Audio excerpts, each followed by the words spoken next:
kaos spesial dari Starting Eleven. Klik link di deskripsi untuk pre-order ya.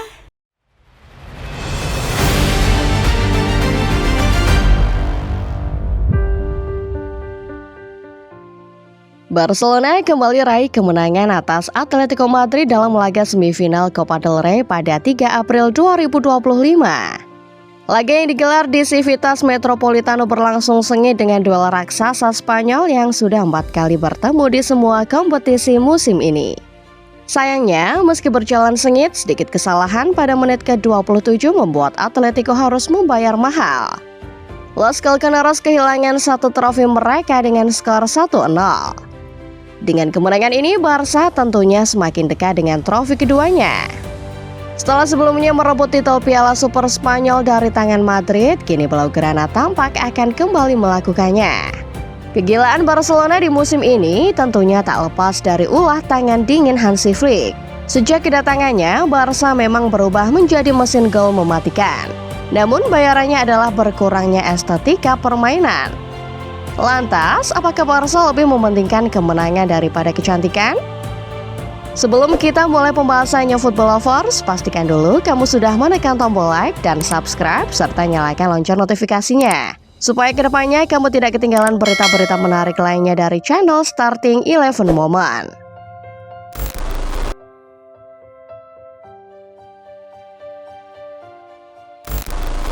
Musim 2023-2024 berakhir dengan penuh kekecewaan bagi Barcelona. 0 gelar dalam satu musim adalah sesuatu yang jelas sulit diterima bagi klub sebesar mereka. Usai didebaknya Xavi dari bangku kepelatihan, manajemen pun akhirnya memutuskan untuk mendatangkan Hansi Flick. Pelatih asal Jerman yang dikenal dengan filosofi bermain agresif dan daya serang yang tinggi. Harapan tinggi langsung disematkan kepadanya, mengingat kesuksesan yang pernah ia raih bersama Bayern Munich. Sejak kedatangannya, Flick terbukti langsung mengubah gaya permainan Barcelona. Jika sebelumnya tim biru merah ini selalu identik dengan tiki-taka yang mengutamakan penguasaan bola, kini mereka lebih agresif dalam menyerang. Barcelona tidak lagi terpaku pada pola permainan Johan Cruyff atau Pep Guardiola. Dengan pendekatan baru ini, Blaugrana lebih sering mencetak gol cepat dan menghancurkan lawan dengan efisiensi tinggi. Julukan klub tukang bantai pun mulai melekat pada Barcelona di bawah asuhan Flick. Hal ini bukan sekedar omongan kosong karena statistik juga telah membuktikan dominasi mereka. Dalam 45 pertandingan, Barca tercatat sukses mencetak 139 gol, menjadikan mereka tim tersubur dalam sejarah Spanyol.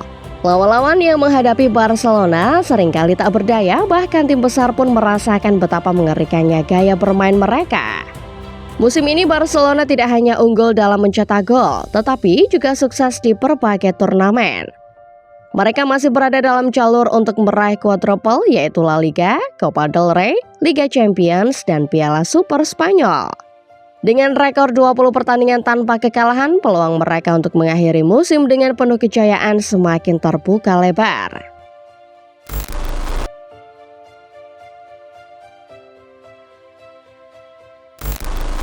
Meskipun permainan Barcelona di bawah Flick terlihat lebih direct dan mengerikan, namun tidak sedikit juga yang ternyata beranggapan bahwa mereka bermain lebih jelek dibanding era sebelumnya. Sebelum ini Barcelona dikenal dengan permainan indah berbasis tiki-taka. Gaya ini mengandalkan operan jarak pendek, pergerakan kompleks, dan dominasi bola yang membingungkan lawan. Tiki-taka menjadi simbol sepak bola modern yang elegan dan cerdas. Namun Flick membawa sesuatu yang berbeda. Alih-alih memainkan bola secara perlahan dan membangun serangan dari belakang, ia menerapkan taktik yang lebih sederhana. Barcelona sekarang lebih banyak melakukan serangan langsung ke gawang lawan dengan tempo tinggi. Mereka tidak lagi berlama-lama menguasai bola, melainkan mencari peluang secepat mungkin untuk mencetak gol. Flick sendiri tidak mempermasalahkan kritik soal perubahan gaya bermain ini. Baginya yang terpenting adalah hasil akhir. Permainan cantik memang menyenangkan untuk ditonton, tetapi tanpa kemenangan semuanya sia-sia. Filosofi ini sejalan dengan kepribadiannya sebagai pelatih yang mengutamakan efektivitas di atas estetika. Sikap mereka selalu sama, mereka selalu memberikan yang terbaik dan tidak pernah menyerah. Hasilnya kita lihat saja nanti. Tim telah meningkat dan saya telah memberitahu mereka. Saya bersyukur atas apa yang mereka lakukan.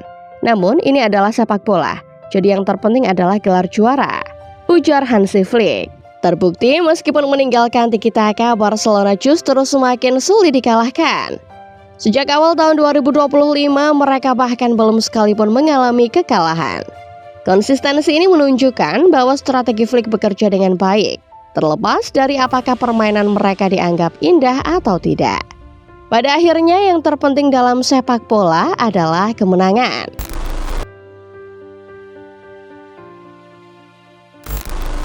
Salah satu momen besar Barcelona musim ini adalah keberhasilan mereka mengalahkan Atletico Madrid. Bukan sekali atau dua kali, tapi total 4 pertemuan dengan hasil yang cukup dramatis. Pertemuan pertama terjadi di Liga saat Barcelona tanpa Flick yang di kartu merah harus tumbang 2-1. Kekalahan ini menjadi cambuk bagi Blaugrana untuk tampil lebih baik di pertemuan berikutnya. Di semifinal Copa del Rey, duel antara Barcelona dan Atletico pun kembali terjadi. Namun yang satu ini justru berlangsung lebih gila lagi. Skor akhir 4-4 menjadi bukti betapa sengitnya pertandingan tersebut. Atletico Madrid yang dikenal sebagai tim dengan pertahanan baja berhasil membuat Flick kewalahan. Kedua tim terus beradu pukul hingga akhirnya peluit panjang dibunyikan dan 4-4 menjadi skor akhir. Tak berhenti di situ, Barcelona bahkan kembali bertemu Atletico di La Liga. Kali ini meski sempat tertinggal 2-0, mereka berhasil melakukan comeback luar biasa dan menang. Momentum ini menjadi titik balik yang membuktikan bahwa Barca kini telah menemukan cara untuk menaklukkan strategi bertahan ala Diego Simeone. Di hadapan Barca kini semuanya percuma. Di pertemuan selanjutnya, semifinal Copa del Rey, Barcelona akhirnya benar-benar menunjukkan dominasi mereka dengan kemenangan tipis 0-1. Agregat 5-4 pada akhirnya menunjukkan jalan pada raksasa Katalan untuk raih trofi kedua di musim ini. Dengan hasil ini, kini Barca semakin dekat dengan trofi Copa del Rey. Satu-satunya halangan yang tersisa bagi mereka pun hanya laga final di mana Real Madrid akan hadir di dalamnya.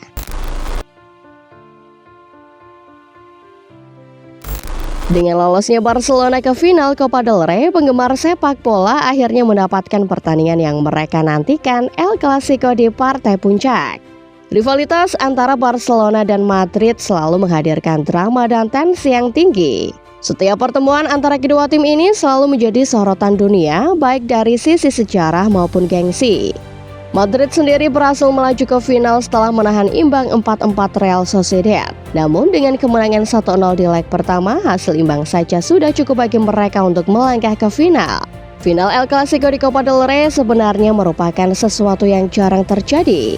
Terakhir kali kedua tim bertemu di final kompetisi ini adalah pada tahun 2014, di mana Madrid menang 2-1 dengan salah satu solo run gol ikonik Gareth Bale dari tengah lapangan. Madrid boleh menang atas Barcelona pada bentrokan terakhir mereka di final Copa del Rey.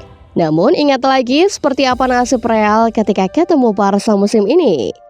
2 kali bertemu, 2 kali pula Real Madrid hancur di tangan pasukan Hansi Flick. Salah satu kekalahan bahkan datang di partai final ketika Barca menghancurkan sang seteru abadi 5-2 di final Supercopa de Espana. Kemenangan Barca atas Atletico pada akhirnya mewujudkan final ideal dan mungkin idaman semua orang di Copa del Rey. Sekaligus melepas kerinduan mereka atas Madrid yang selalu dibantai di 2 pertemuan. Barca sekali lagi akan diuji apakah filosofi asal menang mereka masih cukup jantan di hadapan Real atau tidak. Demikian Football Lovers, pembahasan singkat mengenai Barcelona yang tak peduli main cantik alias yang penting menang. Meski dinilai bermain lebih buruk, Barca nyatanya terbukti lebih efisien dengan strategi direct seperti ini. Bagaimana menurut Football Lovers sendiri?